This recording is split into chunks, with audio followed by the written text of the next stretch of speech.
₹500-600 फूट है कि વધારે વધારે 1000 કો તો 10,000 ફૂટ ની હા આવવામાં એવડી ટ્રાફિક ને હવે તો ઊભું રહી ગાડી હા હે જો ભગત કાર રોપે કેવાન કા ખોલવાનું કઈ ખોલીને કામ કરવું તારે ખોલવાનું ને તે તું રેવા દે આ ખોલવાનું કહો લે હા મારી ફાટી જાય ફાટવાનું કા વાવડા આવે તે રસા ડુંગરા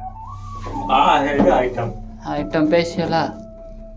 મેન વસ્તુ મેન વસ્તુ કાકા સળવાની આ જ છે મેન વસ્તુ આ રહી હા ને હા જતાઈ નહીં સડે તે ફટા આ રોપ હે તે શોર્ટકટ તારે હળરાટ બોલ એકલો પાંગડો જાય ઓલો એ છે ન્યાનો જ માણસ છે એનો ઉભો રહ્યો હો ને ના ઊભો નતું ને આ એક ગાળો બહુ એમ લાગ્યો ચડવામાં ચડવામાં હાથ લાગ્યો તો એ વાં અડધે પૂગ્યા ને તા એ ઓલો કા પૂગે અહીંયાથી વાવડો ચાલુ થઈ ગયો તો એવું કર્યું રજ્યા ઉભો નથી રહ્યો ઓલો જાય તે ઈ તાજે હા જો ને ઉભો રે આ થોડો રહે આ રહી ગયો જો ફાટવાની મરેગા જા ઉભો નથી રહ્યો રસા તાજો બાપ કે આ સમાચાર દીએ તો ખરી